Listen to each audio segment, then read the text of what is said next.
오늘은 사랑이 가는 길이라는 제목으로 사랑을 좀 더 생각합니다. 여러분, 하나님은 사랑이시죠? 믿으십니까? 예, 그 믿음 때문에 우리가 오늘 여기 나와 있고 그 믿음이 우리로 예배를 가능하게 합니다. 세상이 기억하는 예수님의 메시지는 원수를 사랑하라 하는 것입니다. 그런데 정말 질문해 보게 됩니다. 과연 우리는 주님이 명령하신 그 사랑의 길을 걷고 있는가 하는 것입니다. 세상엔 사랑이 있습니다. 그리고 모든 사람이 사랑을 원합니다. 하지만 이 세상은 진정한 사랑이 없음으로 말미암은 신음과 아픔으로 가득한 것을 우리는 보게 됩니다. 사랑 없어 신음하는 것조차를 스스로 깨달을 수 없는 어둠에 갇혀있는 이 세상 속에 우리의 사명은 어디로 어떻게 이루어져야 되겠습니까? 세상에는 성경이 말하는 사랑이 아닌 가짜 사랑들이 있죠. 첫 번째로 생각하고 싶은 것이 자극적인 사랑입니다. 여러분, 드라마에 불륜이 빠지면 안 돼요. 왜 그렇죠? 정상적인 가정, 한 남성과 한 여성이 결혼해서 가정을 이루고 자녀를 낳고 살아가는 이 일상성 속에는 사랑의 위대한 기쁨이 있다고 확신하지 못하는 거예요. 여러분, 이 일 속에 사람들이 주어진 것들, 늘 있고 언제나 있는 것들의 소중함을 느끼지 못하면 어떤 일이 일어나나요? 자극적인 걸 찾게 되어 있습니다. 그래서 뭔가 자극적인 얘기들이 사랑의 감동을 일으키는 것 같습니다. 어려움들을 이겨내고 온갖 복잡한 것들을 이겨내고 사랑을 완성한 것처럼 얘기되어지는데, 사실 좀 더 구체적으로 생각해 보면 그 사랑이 얼마나 지속될 수 있을까요? 여러분, 우리는 돈 내지 않고도 언제나 대할 수 있는 공기를 지금도 호흡하고 있습니다. 그런데 질문하고 싶어요. 이 호흡하는 공기를 느껴보신 적이 언제인가요?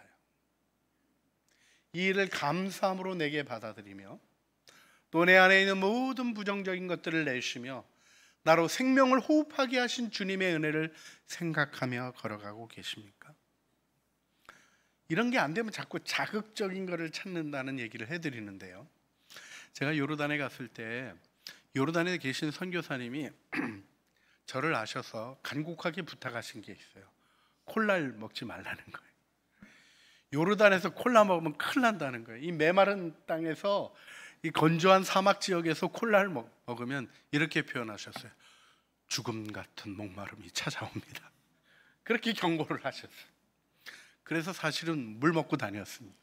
그런데요, 늘 일상 가까이 먹을 수 있는 물의 감사함이 잘 살아나지 않으면 자극적인 걸 찾게 돼 있다니까요. 그래서 오아시스 옆에서 솟아나는 물이 있는데도 콜라 마시며 죽음 같은 갈증에 시달리는 그런 인생의 길을 혹시나 걷고 있지는 않은지 한 번쯤은 살펴봐야 되지 않을까요? 이런 자극적인 사랑도 문제이지만요, 이 세상에 있는 사랑의 슬픔은요, 다 자기 나름대로 한다는 겁니다. 용감하게 내가 사랑하니까 됐다, 이런 식의 생각을 가지고 있는 많은 어리석음들을 우리가 대하게 됩니다. 내가 사랑하는 건 몰라 그렇게 얘기하게 되는 순간에는요, 모르는 현상이 있는 거예요. 사실 살펴보고 어떻게 사랑이 펼쳐져야 될까를 고민해야 할 터인데 내 방식을 고집하는 거죠. 할머니 생일날 할아버지랑 할머니랑 식사하던 할아버지가 급기야는 안 좋은 대화를 하시게 됐습니다. 할머니가 좀 용서하고 들어주십시오. 이 영감태기가 이렇게 시작했어요. 아니, 생일날도 식빵 여기 이렇게 겉에 딱딱한 거 주냐? 이러고서 이제 할머니가 한마디 하신 거예요. 그 얘기를 듣자 할아버지가 깜짝 놀라십니다. 난 그게 제일 맛있는데. 본인이 맛있다고 끊임없이 할머니에게 양보를 하신 거예요. 양보를. 근데 할머니는 끊임없이 맛없는 거를 주는 못된 남편을 경험하고 있었습니다. 예, 사실 불화를 피하려고 말 안 하고 참아온 노부부가 이루었던 슬픈 대화를 우리는 마음에 두어야 합니다. 정말 알려고 하십니까? 여러분, 용기가 필요합니다. 사랑의 필요를 볼 용기가 필요하고 그 사랑의 필요에 응답하고자 하는 믿음의 용기가 필요합니다. 하나님이 나를 복으로 축복하셨기에 내가 그렇게 감당할 수 있다는 믿음을 취하시는 믿음의 식구들이 되어 주시기를 주님의 이름으로 부탁드립니다. 자기 나름대로 자기 방식대로 내가 옳다고 생각하는 대로 살아가는 것 속에서는 사랑이 이루어질 수 없습니다. 내가 옳다고 다 옳습니까?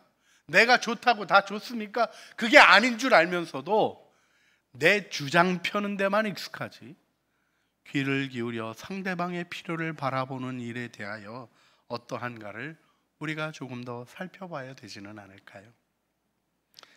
그런데 자기 나름대로의 사랑이 좀 더 심각하게 자라가면 폭력적인 사랑이 됩니다.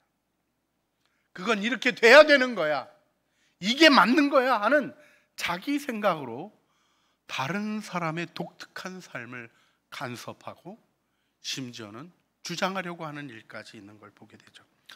사실 이 일을 좀 정확하게 보여주는 거가 이게 이념적인 행동들이에요. 여러분, 공산주의가 사실은요 인류 사랑에서 나온 건 줄 아시죠? 이게 분배가 제대로 안 되니까 잘 분배해야 된다는 그 말을 누가 부인할 수 있겠습니까? 그리고 얼마나 좋은 얘기예요. 능력에 따라 일하고 필요에 따라 가져간다. 참 괜찮은 말이잖아요. 근데 우리가 자꾸 까먹는 거죠. 우리가 죄인인 걸 잊어버리는 거죠. 그런데 어떤 일이 일어났습니까? 제가 루마니아에서 루마니아가 공산화가 되고 끝자락에 이 차우세스크 정권 있을 때쯤 해가지고 참 심각한 얘기들이 많았잖아요. 본인도 그래서 총 맞아 죽었었죠. 옛날 일이어서 기억이 잘 안 나실 것 같습니다만은 그때 원래 유대인이셨다가 목사님이 되신 범브란트 목사님이 계십니다. 저 대학 시절에 이 범브란트 목사님 책이 참 감동이었어요. 근데 범브란트 목사님이 하셨던 얘기 중에 레닌은 인류를 사랑했다, 그 문장이 있었어요. 그래서 그는 인류 3분의 1쯤은 가볍게 죽일 수 있었다. 이런 폭력적인 무서운 사랑이 이념으로 치장되어지면 결국 볼셰비키 혁명이 어떤 일을 했습니까?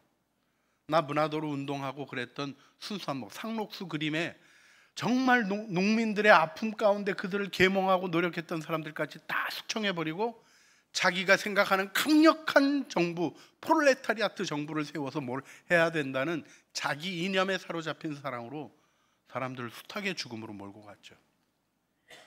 여러분, 사랑은 폭력적일 수 없는 겁니다. 그런데요, 우리가 경험하는 건 무엇입니까? 사랑이 강력하다는 거죠. 범브란트 목사님이 자기 이야기를 해주신 것 중에 제가 기억하는 것은 어떤 게 있냐면요, 기독교인들이 수용된 수용소에 어느 날 새로운 죄수가 왔는데 깜짝 놀라셨어요. 왜냐하면 목사님을 잡아넣었던 비밀 경찰 대령이 와 있는 거예요. 그래서 물었어요. 아니, 어떻게 여기로 오셨습니까? 왜 기독교인들 가두는 수용소에 오시게 됐습니까? 하고 물었더니 이분이 자기 얘기를 합니다. 어느 날 12살 난 애가 꽃새송이 들고 왔더래요. 이 꽃이 뭐냐 그랬더니 저는 엄마 생일마다 엄마에게 꽃을 선물했는데 대령님이 우리 엄마 데려가셨잖아요. 만날 수가 없어서 어떡할까 하다가 이 꽃 대령님께 드린다고 부인 갖다 드리시라고. 12살짜리 애한테 그 얘기를 듣고 이분이 자신의 삶에 충격을 받습니다. 그리고는 자신이 행하였던 악한 일들을 회개하고 그리스도인이 된 거예요. 여러분, 사랑은 강력한 겁니다. 우리 떼제 공동체를 시작했던 떼제 수사가 이 전쟁들이 그냥 심각해가지고, 여러분 1차 대전 끝나고요, 독일에서 빵 하나 살려면 한 수레의 마르크를 싣고 가야 갸우빵 하나 살 수 있는 엄청난 인플레가 있었어요. 이런 상황들 속에서 뭘 나눈다는 거는 꿈도 꿀 수 없는 거였지만 자신 혼자 먹고 죽기에도 아까운 그 빵을 이분이 나누기 시작한 거죠. 그랬더니 전쟁이 다 끝나도록, 2차 대전이 다 끝나도록 그 공동체가 생존하는 경험을 한 겁니다. 참 신기한 일이죠. 그때 로제스가 멋진 말 하나를 남겨놓은 게 있습니다. 나눔은 사탄에 대한 폭력이다. 사단, 악을 강력하게 칠 수 있는 게 무엇이냐? 사랑의 나눔인 걸 깨달으신 거예요. 사랑은 강력한 것입니다. 그러나 함께 기억하셔야 돼요. 폭력적이지는 않습니다. 강요하지 않습니다. 주님이 우리에게 복음을 강요하지 않으십니다. 여러분, 하나님이 예수 믿는 것만 목적이라면 못하실 일이 뭐가 있으시겠어요? 내 아들이 너희를 위하여 죽었다, 구름으로 딱 써놓으시면 다음날부터 다 교회 올 거 아닙니까? 근데 하나님 왜 그렇게 안 하십니까? 그건 하나님의 사랑의 길이 아니기 때문입니다. 무서워서 하나님 보고, 기적 보고 하나님 따르고, 그래서 하나님의 심판이 두려워서 하나님을 믿는, 거기 머물러서는 천국 영광 안에 들어가지 못하기 때문인 것이죠. 여기서 우리는 다시 한번 우리들의 삶을 되짚어 보아야 합니다. 주님이 우리에게 계명을 주셨죠. 요한복음 13장 34절 말씀입니다. 같이 읽어볼까요? 새 계명을 너희에게 주노니 서로 사랑하라. 것 같이 너희도 서로 사랑하라. 아멘. 여러분, 사랑하라는 계명이 옛날부터 있었잖아요. 레위기 말씀부터 아주 구체적으로 원수를 사랑하라는 그 문장까지 있는 거 아닙니까? 제가 여러 번 이 말씀을 여러분에게 다루었습니다만 퀴즈같이 다시 물어볼 텐데 마음으로부터 답을 알고 계신가 확인해 주시길 바랍니다. 왜 서로 사랑하라는 예수님의 계명이 옛 계명이 아니라 새 계명입니까? 그건 내가 너희를 사랑한 것 같이라는 이 표현 때문에 그래요. 자기 방식으로 사랑하지 말라는 거예요. 주님은 사랑은 배워서 하는 것입니다. 주님을 따라가고 주님 앞에 무릎을 꿇고 사랑을 가르쳐 주시옵소서. 사랑이 없는 나를 사랑하신 주님, 그 사랑으로 나를 고쳐주시고 내가 사랑의 사람이 되게 해 주십시오 하는 기도 속에 우리는 주님의 사랑을 이해하고 말씀 안에서 그 길을 발견하며 사랑하게 되는 것이죠. 나로부터 시작하는 신앙이 있고요, 하나님께로 말미암는 신앙이 있습니다. 우리가 신본주의 그렇게까지 표현합니다. 저 어렸을 때는 제가 한 10살 이때만 해도요, 우리 교회 장로님들부터 다 맨날 신본주의 하고 얘기를 하셨어요. 신본주의가 잘 한자도 모를 때 무슨 신발인가 이렇게 헷갈렸던 적도 있어요. 하도 많이 얘기하셔서. 근데 여러분, 신본주의가 뭡니까? 도표 하나 꺼내주시겠어요? 나로부터 시작하는 신앙이 있고요, 하나님으로부터 시작하는 신앙이 있습니다. 이게 예배를 이해하는 게 달라요. 나로부터 시작하는 신앙은 예배 드려서 내가 복 받는 거예요. 이게 축복의 도구입니다. 틀리지 않습니다만 본말이 전도되어 있죠. 예배는 하나님을 섬기는 것입니다. 그래서 예배 속에 행복을 발견해 가는 거죠. 섬김 속에 기쁨을 발견하지 않는 사람은 남에게 일을 강요하고 자기가 하는 일 속에 있는 영광을 누리질 못합니다. 은혜도 다르게 이해합니다. 나로 말미암아 신앙생활하는 사람은 은혜를 내가 자꾸 만들어내려고 해요. 여러분, 은혜가 만들어진다고 만들어집니까? 하나님의 은혜는 기다려야 되는 거죠. 주님이 주실 걸 믿고 기다릴 때 우리는 은혜를 경험하는 상태로 가게 됩니다. 그 일을 혼돈하게 하는 사단의 계략과 유혹 속에 방황할 때도 있습니다만은 결국 은혜에 이르게 하시는 거부할 수 없는 하나님의 은혜가 우리에게 있는 것이죠. 자기를 돌아보는 게 태도가 다릅니다. 나로 시작한 사람은요, 내 생각에 맞으면 되는 거예요. 내 생각에 맞아. 그리고 다른 사람의 생각도 지지가 되면 이게 완성됐다고 생각하는 미혹에 빠집니다. 그러나 하나님을 아는 신앙은요, 하나님의 시선을 의식하는 겁니다. 하나님 앞에서 자신을 살필 때 겸손해지고요. 하나님 앞에서 자신을 살필 때 주장하는 자세가 부끄러워집니다. 하나님 앞에서 자신을 살필 때 하나님 앞에서 인격적으로 성찰하고 성장하는 은혜가 있게 되죠. 인물로 얘기하자면 사울 같은 사람이 있고 다윗 같은 사람이 있는 것입니다.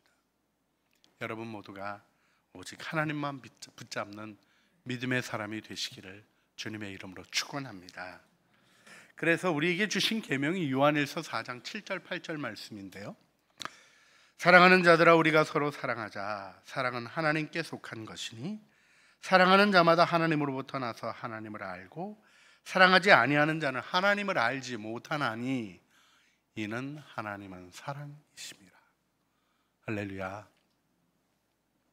이 말씀을 알아가는 게 신앙생활입니다. 이 사랑의 길에 하나님이 계시구나. 이 사랑이 펼쳐지는 곳에 하나님이 함께 하시는구나. 이것이 하나님의 길이구나 알아가는 천국 길을 증언하는 천국 제자들이 되시기를 주님의 이름으로 축원합니다. 이 일을 생각해 보면요, 크게는 우리 세상이 이 폭력적인, 바이올런트한, 이 자기 거를 주장하다 못해서 강요하는 이게 아주 익숙해요. 여러분 자녀들에게 혹시나 강요하는 거 없으십니까? 강요해서 성공한 거 있나 돌아보세요. 하나도 못 하셨다니까요. 그렇게 열심히 공부하라 그랬는데 공부 잘했어요? 공부 잘한 자녀들을 두고 계신 여러분들에게 제가 쓸데없는 얘기를 한 것 같습니다. 제가 좀 비아냥거리는 것 같은 말씀으로 들려졌다면 용서해 주시고요. 근데 진지하게 생각해 봐야 합니다. 이렇게 살아야 된다 그러면 그렇게 사냐고요? 본인도 그렇게 못 살아놓으시고 왜 그러시냐고요? 사랑은 느껴야 되는 것입니다. 보아야 되는 것입니다. 누리고 좋으면 하지 말라 그래도 하는 것이에요. 여러분, 사람은 자기가 좋아하는 걸 한답니다. 이게 맞냐 저게 맞냐를 얘기하는 강요 속에는 사랑이 드러날 수 없는 것이죠. 그래서 우리가 이 1974년 로잔 대회의 로잔 언약을 중시하게 되는 이유가 다른 데 있는 게 아닙니다. 명확한 기준은 필요해요. 당시 세상의 신학들이 이상해졌었어요. 하나님이 죽었다는 신학까지 나왔습니다. 무슨 놈의 신학이 하나님이 죽었다입니까? 참 심오하다 못해서 괴상하죠. 이런 것들이 퍼져가던 시절이었어요. 성경 해석도요, 합리적으로 해석한다 그러면서 예수님이 물 위로 걸으신 것은 갈릴리 바다를 너무 잘하셨기 때문에 얕은 데로 걸어가신 거라고. 세상에, 그게 무슨 성경 해석입니까? 오병이어도요, 좀 어떻게 보면 그럴듯한 느낌의 얘기까지 있었어요. 그러니까 어린아이가 자기 도시락 이렇게 꺼내니까 어른들도 감동해서 감춰놨던 도시락 다 꺼내가지고 먹은 거다. 기적을 인정하지 않고 하나님의 말씀의 권위를 흐트르는 일이 생기니까 로잔 언약이 생겨지게 됐었습니다. 그래서 로잔 언약은 이게 무브먼트예요. 무슨 조직이라든지 어떤 제도, 통제하는 제도가 아니라 자발적인 활동을 전제로 하는 존 스토스 목사님, 또 우리 빌리 그레엄 목사님이 주도해서 전 세계 연합하여 복음주의자들의 복음 증거가 무엇인가를 고민하는 언약이 있었어요. 거기 중요하게 표현됐던 게 무엇입니까? 성경의 권위, 그 능력을 얘기하는 것입니다. 그리스도의 유일성과 보편성을 선포했습니다. 십자가의 도와 더불어 제자됨의 대가가 있어야 한다는 명확한 이야기들을 펼쳐갑니다. 그런데요, 로잔 언약이 가지고 있는 태도가 있습니다. 강요하고 폭력적이나 조직을 동원해서 일을 하지 않고, HIS, 우리 청년부 수련회의 주제이기도 했는데요, 휴밀리티, 겸손으로, 인테그리티, 진실함으로, 심플리시티, 단순함으로, 주님의 말씀에 순종하는 단순함으로 그 일을 이루어가는 것이었습니다. 여러분, 오늘 우리는 사랑장을 지금 대하고 있습니다. 이 사랑장이 보내졌던 고린도 교회는 나는 바울파다, 나는 아볼로파다, 이 싸움이 일어났어요. 왜냐하면 바울이 교회를 개척했는데 또 아볼로가 와서 말씀을 가르치면서 잘 성장한 사람들이 있었습니다. 다 좋은 일인데 뭔가 삐딱해지기 시작하니까 팔을 따지기 시작했어요. 그러다가 바울도 관련 없고 아볼로도 관련 없는 사람들이 있었거든요. 그러니까 뭘 얘기하냐면 난 옛날에 베드로 알았는데 하고 게바를 소환합니다. 그러니까 이제 이 두 사람보다는 더 본래적인 일에 예루살렘 교회로부터 교회의 출발에 관여했던 사도 베드로를 언급을 합니다. 근데 이런 연결도 없는 사람들은 겸손해질까요? 아니죠. 나는 그리스도 이렇게 나간 겁니다. 그래서 뇌파가 생긴 거예요. 여러분, 근데 여러분, 이 뇌파가 싸워서 갈리는 이 사람들이 십자가 복음을 부인했겠습니까? 하나님이 이웃을 사랑하라 하신 그 계명이 틀린 말이라고 했겠어요? 아닙니다. 이 사람들이 내가 하는 사랑이 맞다, 네가 하는 사랑이 틀렸다 하고 서로 다투기 시작한 거예요. 어디로 돌아가야 했습니까? 하나님 아버지의 사랑으로 돌아가야 했던 것입니다.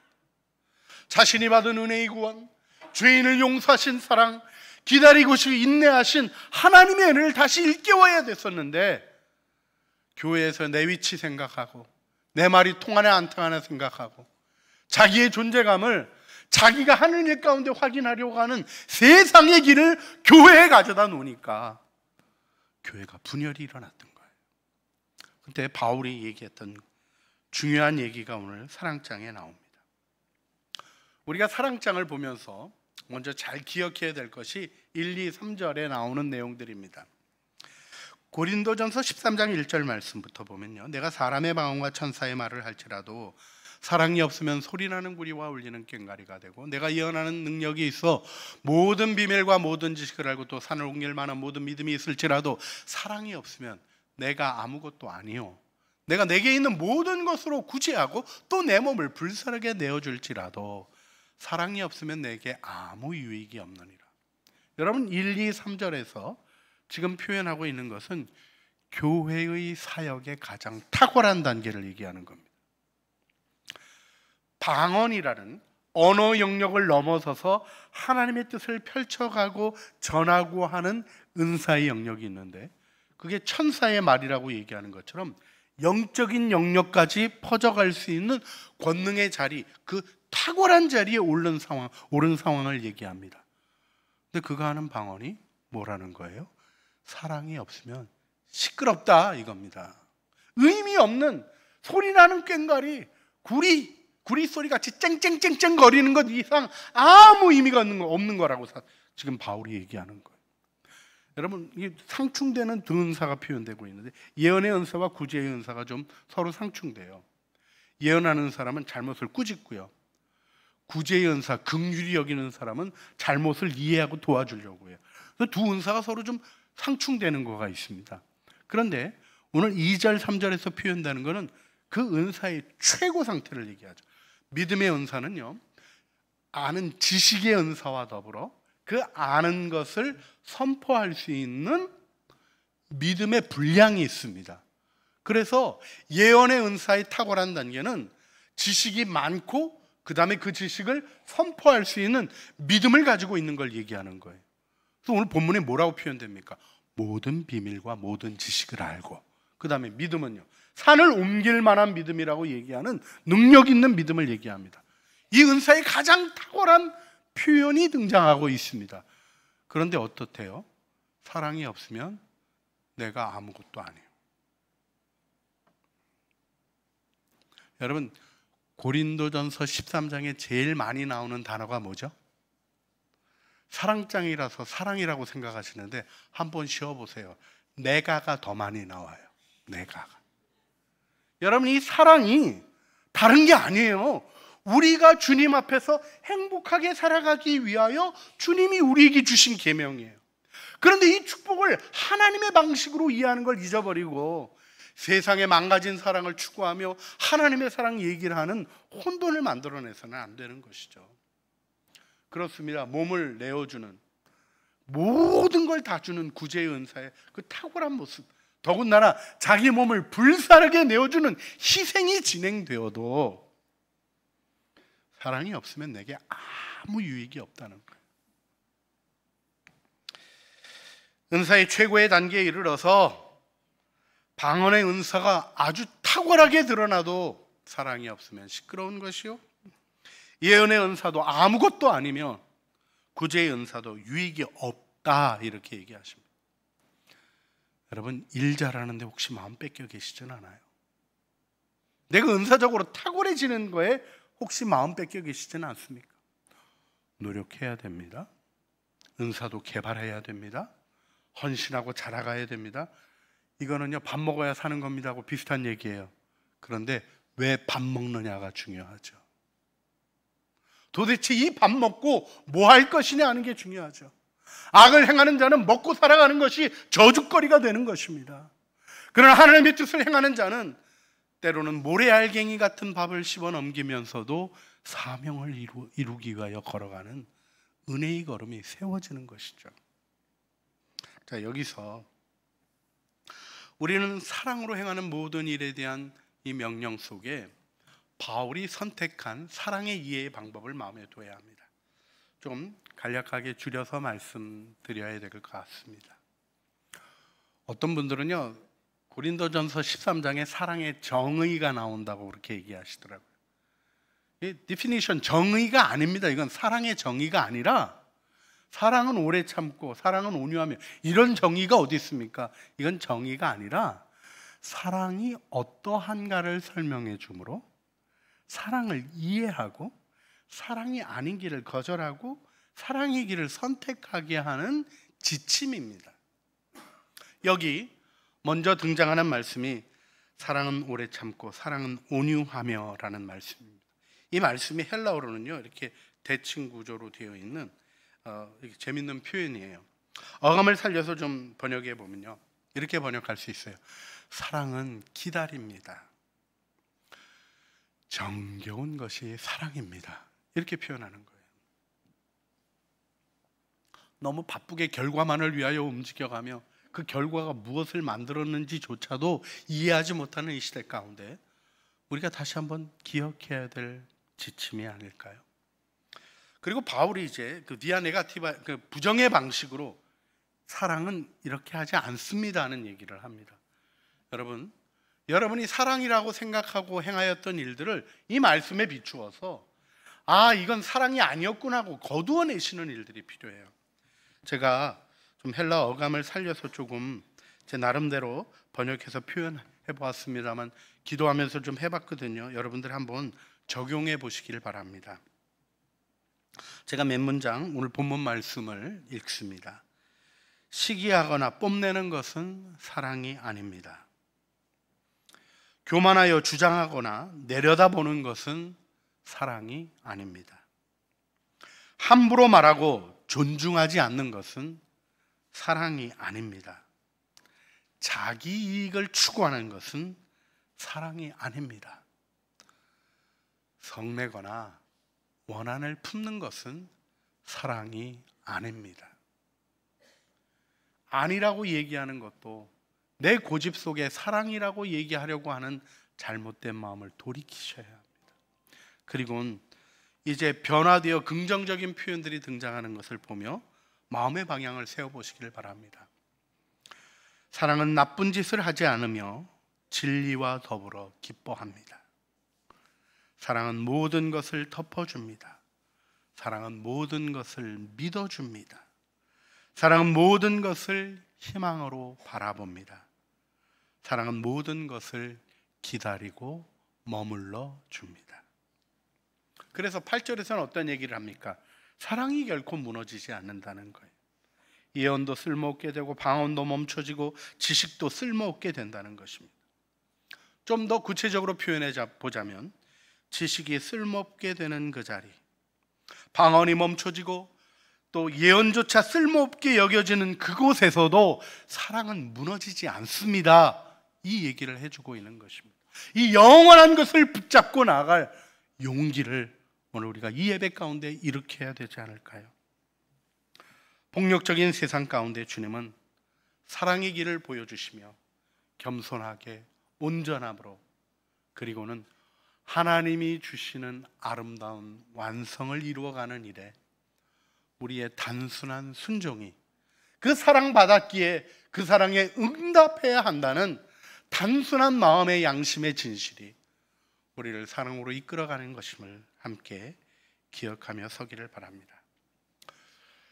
우리 요즘 우리 피택자 교육하는데요, 정말 행복한 거 아세요? 먹는 거 좋아하는 제가 행복한다는 얘기하는 것 때문에 오해가 없으시길 바라는데 간식이 많이 들어오고 있어요. 먼저 이렇게 은혜 받으셨던 분들이 그거 기억하면서요, 이렇게 간식 제공들을 하셔요. 그리고 또 우리 장로님들도 이렇게 또 내시는 일도 하시고 그러면서 우리가 회비들 걷었는데 좀 요즘 수련회비 이렇게 비용이 올라가지고 어떻게 하나 고민하고 있었는데 잘 갈 수 있을 것 같습니다. 할렐루야. 왜 대답을 안 하셔? 여러분 보라 간식 내라 그러는 게 아니에요. 하나님의 은혜 가운데 사랑이 있는 곳에 사랑의 기쁨이 있잖아요. 어저께 우리 그동안에 이제 그림 그리시는 분들이 이렇게 좀 해서 사랑으로 나눔을 준비하시고 팔았던 것으로 이렇게 하시는 일을 하셨어요. 좀 더 확대되기를 원하는 마음도 있었지만 급하게 진행하시면서 또 급하게 진행하셨어야 됐나 봐요. 우리 집사님 먼저 또 돌아가시고 그래서 하나님이 모든 거가 이렇게 때가 있나 보다 하는 생각을 하게 돼요. 우리 또 재능 있는 많은 분들이 더 아름다운 일들을 위해서 또 헌신해 주시기를 기대하고 기도하게 됩니다. 그런데요, 우리 지금 소년부가 강화도에서 복음이 왔던 길을 돌아다니고 있거든요. 근데 들려온 소식이 조금 안 좋았어요. 숙소도 좀 신통치 않고 먹는 것도 좀 괴롭대요. 얘기를 들어보니까 선생님들이 애들도 관리하면서 밥까지 하고 계시대요. 또 중보기도가 들어갔었어요. 근데 일본 중보기도팀이 기도하다가 그 얘기 듣고는요, 화면 띄워주시겠어요? 그냥 가셨어요. 가서 밥 하시는 거예요. 여러분, 저는 여러분들에게 정말 고백하고 싶습니다. 뭘 체계적으로 잘하고 그런 일 필요해요. 근데요, 교회는 그런 데가 아니에요. 필요가 보이면 응답하는 겁니다. 저분들이 시간 너무너무 많이 남는 분들이죠. 제가 좀 못된 목사인 게 확실한 것 같습니다. 저분들이요, 바쁜 일들이 있으신 분이에요. 자신의 삶의 노력들을 통해서 살아가시는 그런 삶들을 살고 계시는 분들이에요. 그런데 필요하다고 그러니까 내려주시죠. 너무 쑥스러우실 것 같아요. 필요하다고 그러시니까 그냥 가는 거예요. 사랑이 뭡니까? 보이면 움직이는 거가 사랑입니다. 이런저런 이유를 따져 묻는 사람들의 얘기로 오염되지 마십시오. 나는 저런 일을 할 수 없다는 얘기로 여러분의 마음의 의욕을 무너뜨리는 사단의 공격을 거절하십시오. 우리는 그냥 사랑하는 겁니다. 거기 주님이 주시는 은혜와 하늘나라 이야기가 펼쳐지는 줄 믿습니다. 이 시간 우리 함께 기도했으면 좋겠어요. 아직도 사랑의 피해의식에 사로잡혀서 사랑이 무엇인가로 발을 내딛지 못하고 있지는 않는가, 우리 자신을 살펴보아야 할 줄 믿습니다. 사랑에 대해서 가르쳐 주시는 우리 사랑장, 우리가 외우기도 하는데 읽어가면서 말씀을 따라 사랑의 길 걸어가기를 결정하기를 원합니다. 이 시간 우리 함께 기도할 때 주님 사랑 받았습니다. 말씀을 통하여 그 사랑이 어떠함을 알게 하여 주시고 배우고 묵상하며 실천하는 사랑의 사람이 되게 하여 주시옵소서. 우리 주여 한번 부르시죠. 주님 앞에 기도하시겠습니다. 주여, 사랑과 은혜가 풍성하신 아버지 하나님, 저희들을 사랑해 주셨습니다. 그 사랑에 응답하며 살아가는 사랑의 사람이 되기를 원합니다. 무너진 사랑 다시 한번 일으켜 세우게 하여 주시고, 뒤로 물러갔던 마음 다시 한번 주님 앞에 세우게 하여 주시고, 사랑의 길이 아닌 다른 오염들을 만들어냈던 죄로부터 돌이켜 하나님 순결하고 아름다운 주님의 사랑 따라 사랑하며 살아가는 사랑의 사람이 되게 하여 주시옵소서. 폭력적인 사랑 버리게 하여 주시고 겸손함으로 정직함으로 하나님 또한 주님의 말씀에 단순히 순종해가는 그 진리의 길 속에 이 사랑을 드러내는 하나님의 사람들로 서게 하여 주시옵소서. 주님, 복음으로 구원받았습니다. 주님, 우리는 사랑받았습니다. 말씀을 통하여 그 사랑 어떠함을 더 깨닫게 하여 주시고 묵상하며 배우며 실천하는 사랑의 사람으로 서게 하옵소서. 예수님 이름으로 기도합니다. 아멘.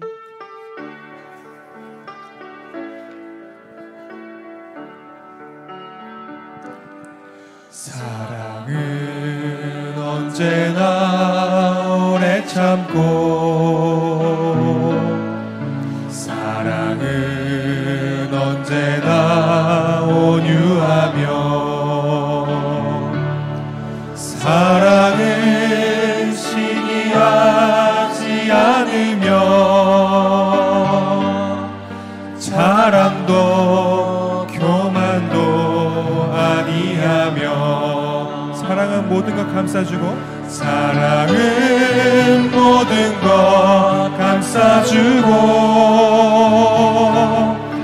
바라고 믿고 참아내며, 사랑은 영원토록 변함없네.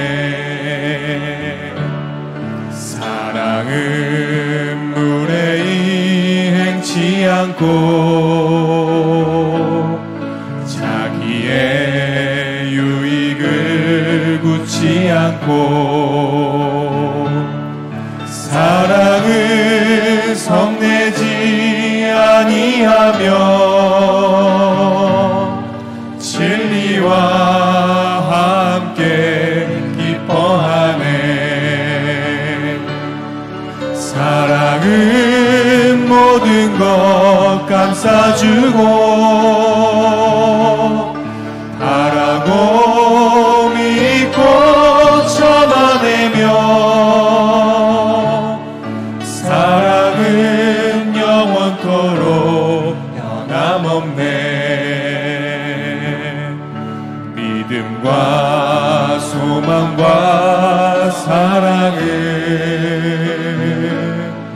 이 세상 끝까지 영원하며,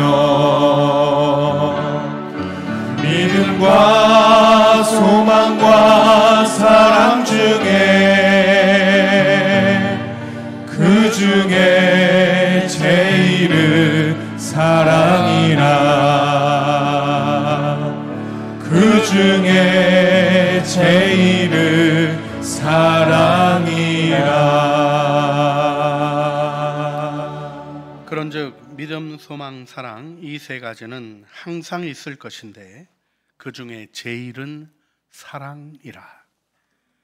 이제는 우리 주 예수 그리스도의 은혜와 아버지 하나님의 사랑과 성령 하나님의 교통하심이, 사랑이 아닌 가짜 사랑, 세상의 사랑을 거절하고 주님이 말씀에 기록해 주신 참 사랑의 길을 따라 사랑하며 살아가기를 소원하는 사랑하는 주의 자녀들 머리머리 위에와 은혜로 주신 가족 식구들 가운데 이제와 영원 무궁토록 함께 있어지기를 간절히 축원하옵나이다. 아멘.